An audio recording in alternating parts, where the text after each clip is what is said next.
네, 우리 기도하심으로 표도 시작하겠습니다. 하나님 감사합니다. 오늘도 하나님 앞에 우리를 불러주시고 어느 순간에나 주의 말씀을 묵상하는 일을 포기하지 않게 하시니 감사합니다. 오늘 말씀을 통해서 오늘 또 우리가 하루 어떻게 살아야 하는지 깨닫게 하시고, 특별히 오늘은 추석입니다. 또 많은 가족들이 모이고 또 모이지 않을지라도 우리 일상보단 조금 새로운 날이 될 텐데, 그 날이 주는 의미보다 하나님의 말씀이 주는 의미가 무엇인지 더 깊게 깨닫고 그 말씀 앞으로 달려나가는 귀한 시간들이 되게 하여 주시옵소서. 감사합니다. 예수님의 이름으로 기도드립니다. 아멘. 네, 오늘 저희가 함께 살펴볼 말씀은 디모데전서, 오늘부터 디모데전서 말씀이 시작됩니다. 디모데전서 1장 1절에서 11절까지 함께 읽겠습니다. 우리 구주 하나님과 우리의 소망이신 그리스도 예수의 명령을 따라 그리스도 예수의 사도된 바울은 믿음 안에서 참 아들 된 디모데에게 편지하노니, 하나님 아버지와 그리스도 예수 우리 주께로부터 은혜와 긍휼과 평강이 내게 있을지어다. 내가 마게도냐로 갈 때에 너를 권하여 에베소에 머물라 한 것은 어떤 사람들을 명하여 다른 교훈을 가르치지 말며 신화와 끝없는 족보에 몰두하지 말게 하려 함이라. 이런 것은 믿음 안에 있는 하나님의 경륜을 이룸보다 도리어 변론을 내는 것이라. 이 교훈의 목적은 청결한 마음과 선한 양심과 거짓이 없는 믿음에서 나오는 사랑이거늘, 사람들이 이에 벗어나 헛된 말에 빠져 율법의 선생이 되려 하나 자기가 말하는 것이나 자기가 확증하는 것도 깨닫지 못하는도다. 그러나 율법은 사람이 그것을 적법하게만 쓰면 선한 것임을 우리는 아노라. 알 것은 이것이니 율법은 옳은 사람을 위하여 세운 것이 아니라 오직 불법한 자와 복종하지 아니하는 자와 경건하지 아니한 자와 죄인과 거룩하지 아니한 자와 망령된 자와 아버지를 죽이는 자와 어머니를 죽이는 자와 살인하는 자며 음행하는 자와 남색하는 자와 인신매매를 하는 자와 거짓말하는 자와 거짓 맹세를 자와 기타 바른 교훈을 거스른 자를 위함이니, 이 교훈은 내게 맡기신 바 복되신 하나님의 영광의 복음을 따름이니라. 아멘. 네, 이제 오늘부터는 디모데전서, 이제 사사기가 끝났고 디모데전서를 함께 묵상하게 되었습니다. 이제 디모데전서에 대해서 우리가 간단하게 좀 한번, 오늘 첫째 날이니까 조금 전반적으로 그 내용의 구조를 한번 좀 살펴보려고 해요. 이제 디모데전서는 바울이 마게도냐에 머물 당시에 이제 이단이 준동하던 에베소 교회에서 이제 어렵게 목회하고 있던 동역자였던 영적인 아들 디모데를 격려하고 이제 올바른 목회에 관한 지침을 주기 위해서 보낸 목회서신이라고 저희가 부릅니다. 그러니까 이 목회서신이라는 건, 그러니까 바울이 다른 서신의 이제 수신자가 교회를 대상으로 했어요. 바울의 다른 서신들은 빌레몬서만을 제외하면 다 어떤 교회, 뭐 로마서 로마 교회, 뭐 고린도는 고린도 교회, 이렇게 어떠한 교회를 대상으로 이제 기록되었는데, 디모데 전후서와 디도서 이 세 개의 서신만은 그 목회사에게 직접 종사하는 목회자 개인을 위해서 기록된 목적을 가지고 있기 때문에 이것을 목회서신이라고 분류합니다. 그러니까 여러 명의 전반적인 교인들에게 두루두루 전하는 서신이 아니라 당시 목회를 하고 있었던 그 목회자 디모데와 디도에 관해서 그 목회자 개인을 위해서 기록된, 즉 목회하는 사람들을 위한 목회서신이라고 분류되어 있어요. 그러나 이것이 목회서신으로서의 목적은 가지고 있지만 이것을 목회하는 어떤 개인이나 목회자들에게만 주어진 것은 아니다 라는 의견도 많이 있습니다. 특별히 이제 그것에 대해서 가장 강력하게 주장했던 칼빈은 디모데 전후서가 디모데 자신에게만 쓰여진 것이 아니라 오히려 이것은 다른 사람을 위해 쓰여졌다. 이건 디모데를 위해서 쓴 게 아니라 당시 이제 그 에베소에 있었던, 그러니까 디모데를 통해 디모데의 영향력 아래 있었던 다른 사람들에게 쓰여졌다고 이것을 보았어요. 왜냐하면 그러니까 물론 이제 바울의 의도가 디모데를 가르치고 충고하는 데 있었다는 점을 부정하는 것은 아닙니다. 다만 이 서신이 디모데에게만 쓰여졌다. 그러니까 만약에 그랬다면 포함시키지 않아도 될 너무 많은 사항들이 있기 때문에 이제 뭐 가장 이제 근본적인 아주 쉬운 예로는 1절, 2절만 한번 살펴보겠습니다. 이게 이제 전형적인 서신서의 양식이죠. 한번 볼게요. 우리 구주 하나님과 우리의 소망이신 그리스도 예수의 명령을 따라 그리스도 예수의 사도된 바울은 이라고 본인을 소개하고, 믿음 안에서 참된 아들 된 디모데에게 편지하노니 하나님 아버지와 그리스도 예수 우리 주께로부터 은혜와 긍휼과 평강이 되게 있을지어다. 자, 이렇게 그러니까 서신서가 보통 다 초반에 그 발신자를 표기합니다. 누가 썼는지 자기 자신을 소개하고, 그 다음에 이제 문안 인사로 시작하는 서신서의 전형적인 모습을 가지고 있는데, 근데 이제 이 디모데 한 사람을 상대로만 이 글을 썼다면, 보세요. 지금 바울이 스스로 뭐라고 소개해요? 자신의 직책을 열거한다고요. 사도직에 대한 자신의 주장을 이렇게까지 다짐할 필요가 없어요. 우리 구주 하나님과 우리 소망 되신 그리스도 예수의 명령을 따라 예수의 사도가 된 바울은 스스로 자신이 예수 그리스도의 명령에 따라 그리스도의 사도가 되었다라고 자신의 사도적 정통성에 대해서 다른 서신서에도 이렇게 쓰고 있거든요. 왜냐하면 당시에 이제 여러 영지주의나 다른 이단들이 이제 이때나 지금이나 똑같죠. 메시지를 공격하려면 메신저로 공격하는 게 제일 효과적인 거죠. 메시지에 물타기를 하려면 그것을 전한 메신저에 대한 공격을 하면 제일 쉽기 때문에 메신저를 공격하는 겁니다. 그래서 이제 바울은 사도가 아니다, 이런 식으로 왜냐 바울은 12명이 아니었잖아요. 예수님에게 직접 복음을 들었던.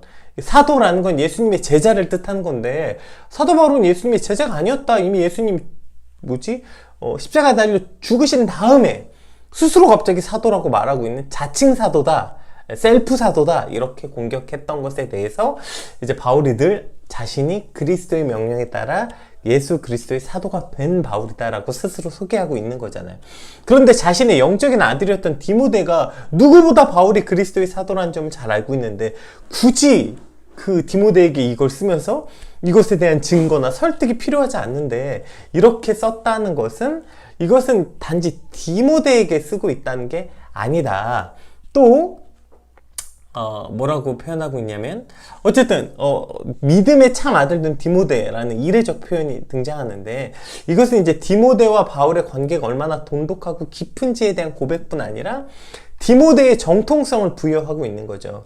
여기서 참 아들이라는 표현은 디모데가 자신의 서출이 아니라 적통이다, 내가 낳은 아들이다, 이런 뜻이거든요. 근데 잘 아는 것처럼 바울은 결혼하지 않았기 때문에 아들이 없었죠. 그러니까 바울이 그 영적인 아들, 그러니까 나에게 하나밖에 없는, 정말 내가 영적으로 낳은, 그러니까 바울이 이제 자신이 전도한 사람들을 자신이 낳았다, 이런 표현을 많이 썼지만, 그런 사람과 다르게 디모데는 진짜 적통의 내 아들이다, 이런 걸 지금 분명히 밝히고 있는 거예요.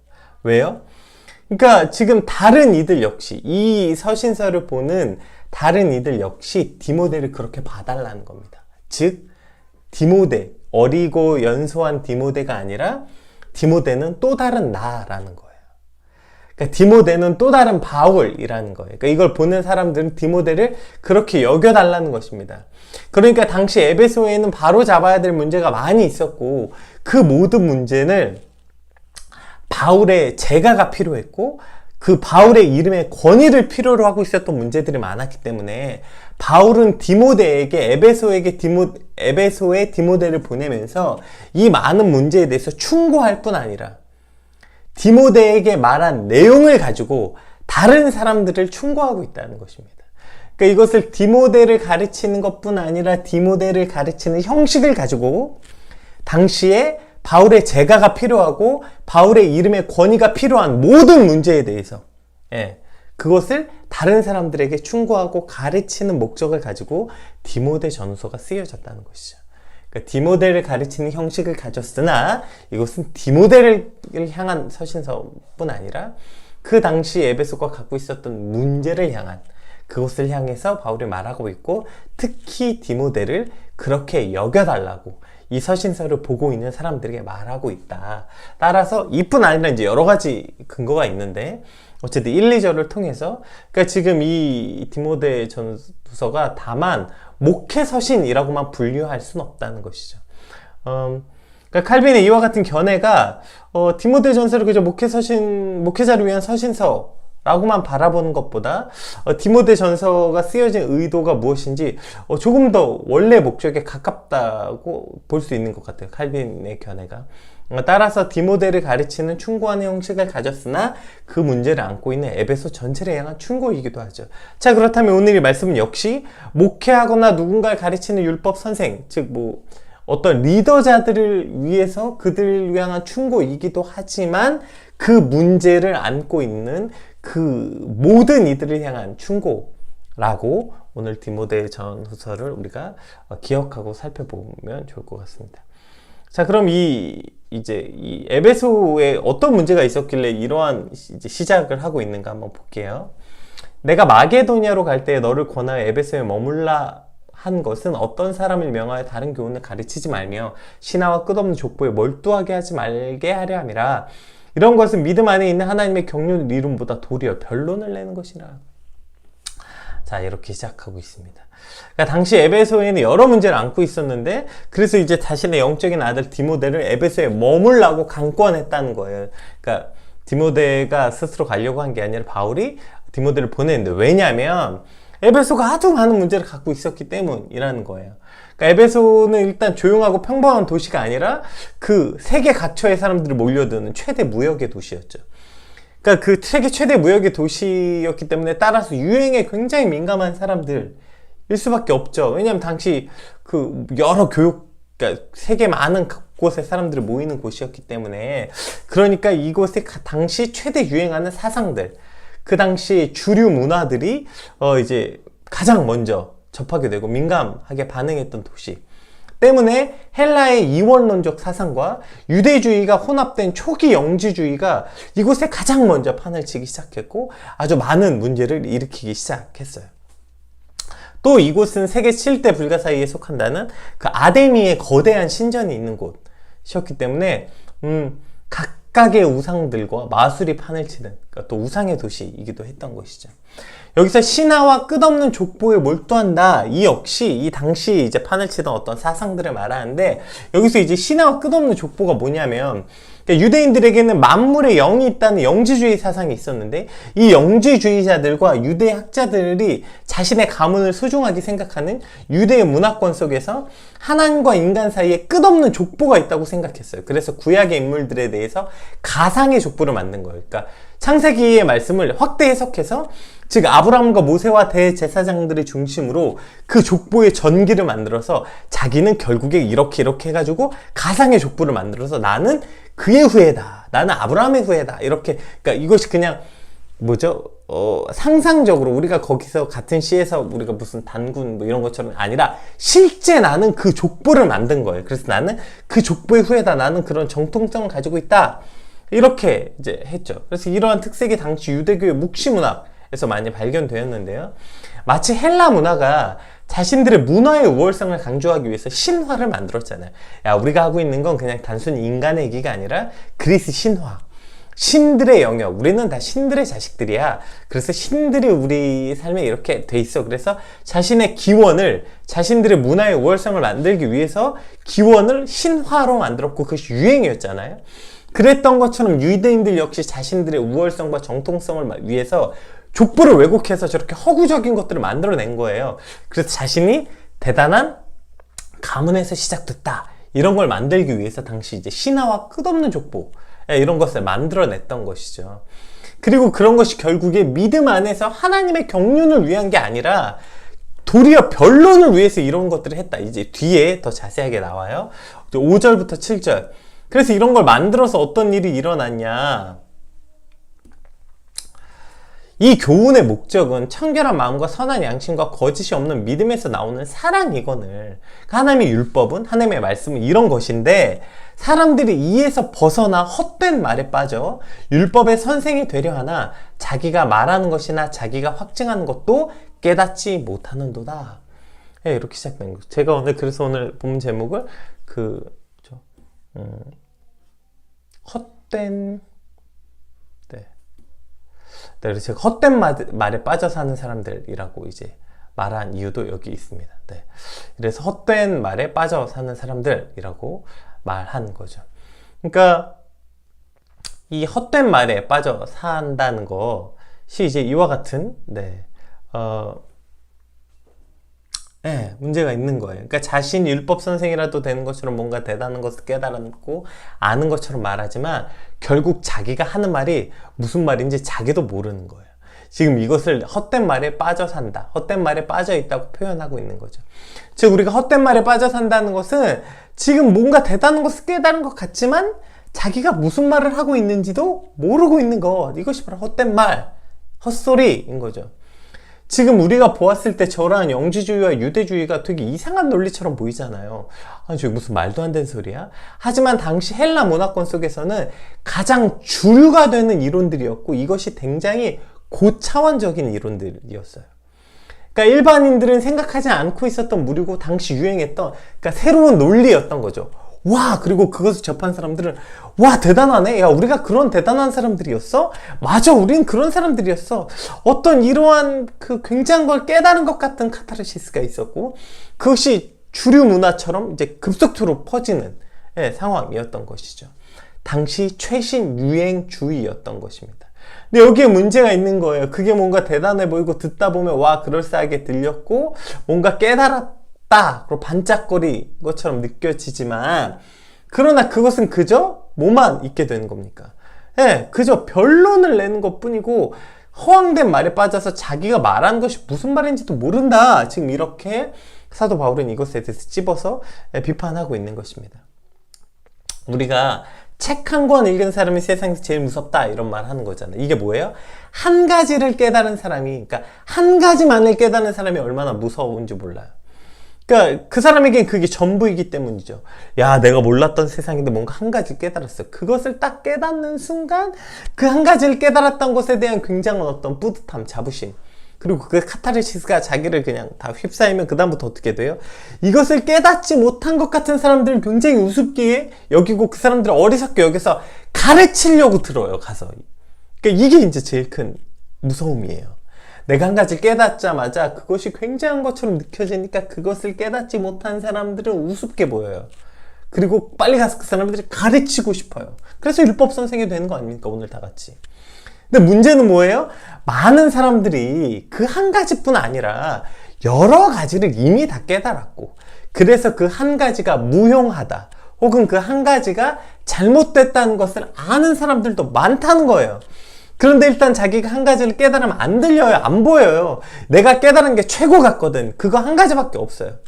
그러니까 그런 조금만 질문을 해도, 그러니까 그렇게 한 가지 깨달은 사람하고 대화하다 보면 그래서 몇 가지만 질문하면 자기가 무슨 말 하는지 몰라요. 막 이런 말 저런 막 몰라. 근데 절대 무너지지 않습니다, 그 사람들은. 몇 가지 질문했을 때 내가 잘 모르는 건가? 의심하지 않아요. 왜냐하면 천하무적의 논리로 무장돼 있어요. 그게 뭐예요? 내가 뭘 깨달았는지는 모르는데 이거 하나 아는 거예요. 내가 옳다는 거. 이게 천하무적의 논리인 거예요. 그러니까 내가 뭘 깨달았는지는 몇 번만 질문을 해도 이거 뭔가 막 막히고 이상하거든요. 근데 이 천하무적의 논리, 어쨌든 나는 니들이 모르는 걸 한 가지 깨달았고 그것이 옳아. 와, 여기에 빠지면 그것이 무식한 자가 신념을 가진 것과 같은 거죠. 천하무적의 논리를 가졌어요.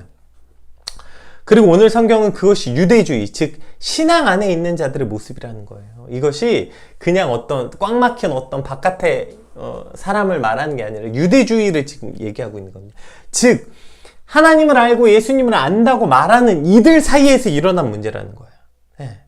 그럼 이것이 오늘 우리가 살고 있는 세상 아닙니까? 말씀에 대해서 굉장한 이치를 깨달았고 말씀을 통해서 내가 대단한 걸 깨달았다고 말했지만 결국 그들은 그것 때문에 누군가를 가르치려 율법 선생이 되려 하지만 청결한 마음과 선한 양심과 거기서 나오는 사랑, 이것이 이 교훈의 핵심인데 이것은 다 없고 뭐만 있어요? 변론만 있고 그냥 누굴 가르치려는 어떤 마음만 있다는 것을 지금 딱 꼬집고 있는 것이죠. 이제 오늘부터 이제 추석이고 명절에 많은 사람들이 모이죠. 근데 이 명절에 자주 일어나는 문제도 여기 있는 것 같아요. 무슨 코로나가 지금 이 코로나가 이 땅에 온 이유가 이런 거다. 하나님의 뜻이 여기 있다. 하나님의 뜻이 이렇기 때문에 코로나가 왔다. 하나님이 뭐 범죄에 대해서 심판하시는 거다. 코로나를 통해서 어떻게 하실 거다. 어떻게 하실 거다. 그렇게 가르치고 뭐 대단한 것처럼 이야기하는 어른들, 혹은 그런 것들을 가르치려는 그리스도인들, 믿지 않는 가족들에게 특별히, 아 그래서 너 예수 믿어야 돼, 야 너 그래서 그거 해야 돼, 지금 코로나 이런 것 때문이야 라고 변론은 하지만, 청결한 마음과 선한 양심과 거짓 없는 믿음에서 나오는 사랑은 없는 거예요. 그냥 앉아가지고 이것이 옳고 저것이 옳고 수많은 변론들만 있고, 이것이 잘못됐고 저것이 잘못됐다는 수많은 이론을 가지고 하는 지적과 비판은 있지만, 그냥 정말 그 사랑은 없는 거죠. 오늘 온 가족 간에 누가 아픈지, 누가 고통받는지 그들을 향한 배려와 사랑도 없고, 하다못해 그냥 앉아서 그렇게 떠들고 변론할 바엔 가서 설거지라도 하고, 가서 어른들 섬기고, 가서 어른들은 또 아이들 섬기고, 차라리 그렇게 몸으로 누군가를 섬기고 사랑을 베푸는 것이 오히려 더 진리에 가깝지, 그냥 어디서 이렇게 헛된 말에 빠져 율법 선생이 되려는 모습보다는 차라리 그렇게 누군가를 섬기고 청결한 마음과 선한 양심과 거짓 없는 믿음에서 나오는 사랑, 오늘 이것을 실천하는 것이 훨씬 더 그리스도인답고 훨씬 더 말씀에 합당한 그리스도인다운 삶이라는 것입니다. 오늘 우리의 명절이 그랬으면 좋겠어요. 여러분 어디 가서 무엇을 하시든지 간에, 뭐 혹은 누굴 만나지 않더라도 우리의 삶이 누군가를 이렇게 율법 선생이 돼서 가르치는 삶이 아니라, 이 선한 양심과 거짓 없는 믿음에서 나오는 사랑으로 섬기는 삶, 이것이 오늘 저와 여러분의 삶이 되시길 주님으로 축복합니다. 그리고 이제 8절부터는 이것에 대한 이제 더 확장된 말씀이 나옵니다. 우리 8절부터 먼저 읽어보겠습니다. 그러나 율법은 사람이 그것을 적법하게만 쓰면 선한 것이면 우리는 아노라. 알 것은 이것이 율법은 옳은 사람을 위하여 세운 것이 아니요 오직 불법한 자와 복종하지 않는 자와 경건하지 아니한 자와 죄인과 거룩하지 아니한 자와 망령된 자와 아버지를 죽인 자와 어머니를 죽인 자와 살인한 자며 음행한 자와 남색한 자와 인신매매하는 자와 거짓말하는 자와 거짓 맹세하는 자와 기타 바른 교훈을 거스른 자를 위함이니, 이 교훈은 내게 맡기신 바 복되신 하나님의 영광의 복음을 따름이니라. 그러니까 지금 이 귀한 마치 선물과도 같은 하나님의 복음, 이것이 진짜 교훈인데, 결국 니들이 율법을 말하고 율법의 유용성에 대해서 말하지만 결국 이들은 이 율법을 안 지키는 거예요. 지금 여기서 열거된 이 문제가 당시 에베소가 갖고 있었던 문제인 거예요. 복종하지 않고 경건하지 않고 망령된 자, 아버지와 어머니를 죽인 자와 살인하는 자, 음행한 자, 남색한 자, 인신매매하고 거짓말하고 거짓맹세하고 기타 바른 교훈을 거스리는 거, 그들이 무슨 대단한 걸 깨달았다고 말하지만 그들의 삶은 전혀 이 율법을 지키지 않는 삶이었다는 것입니다. 사실 이런 것들이 참 안타까운 경우들이 참 많아요. 모여서 뭔가 하나님에 대해서 말하고, 뭔가 복음에 대해서, 교회에 대해서 무슨 코로나가 교회 때문이냐, 교회를 핍박하는 거다 막 이렇게 수없이 떠들고, 결국엔 그 다음 말들은 전혀 하나님과 상관없는 부끄럽게 짝이 없는 말들을 이야기하고 있는 거. 무슨 뭐 믿음에 대해서 뭐 엄청나게 얘기해놓고, 그리고 다 같이 모여서 맥주 한잔 하는 것에 대해서 어떻게 생각하냐고 저한테 물어볼 때, 제가 뭐라고 목사로서, 한 사람의 목사로서 대답할, 저희 집 고모가 막 그렇게 한참 열을 토하고 교회로 옹호하다가 갑자기 모였는데 우리 고스톱이라도 한판 쳐야지 그러면서 맥주 마시고 고스톱 치는 거에 대해서 어떻게 생각하냐고 물으면, 제가 뭐라고 할 말이 참 없어요. 제가 지금 뭐 맥주 마시고 고스톱 치는 게 뭐 잘못됐다고 말하는 게 아니라, 이것이 그 헛된 말, 그러니까 자기가 지금 그렇게 하나님에 대해서 말해놓다고 해서 조금이라도 고려가 있었다면, 자기가 한 말이 그러니까 삶과 신앙이 분리되어 있지 않았다면, 이것보다 훨씬 더 지혜로운 방법으로 이 이야기들을 하지 않았겠습니까? 결국 무언가 대단한 걸 깨달았다고 말했지만 그들의 삶은 전혀 율법을 지키지 않는, 율법과 전혀 동떨어진 삶을 살고 있는 그 어리석음에 대해서 말하고 있는 것입니다. 오늘 주신 말씀 붙잡고 우리 같이 기도합시다. 디모데전서가 우리에게 주어진 이 메시지가 뭔지 깨닫는다면, 이 당시 최신 유행하는 이론들로 무장되었고 대단한 걸 깨달아서 누군가를 가르치려고 들지만 정작 우리의 삶은 어떠냐는 겁니까? 어떠냐는 겁니다. 정말 우리가 누군가를 섬기고 그런 사랑함은 있는지, 율법을 정말 하나라도 지키려고 애쓰고 기를 쓰는 삶의 모습은 있는지, 그것이 진짜 율법의 선생이 되는 길이지. 말로 최신 유행과 최신 유행하는 이론들로 무장해서 이렇다더라 저렇다더라 떠드는 것으로는 누구도 이롭게 할 수 없다. 그것은 오히려 변론만을 내는 거다.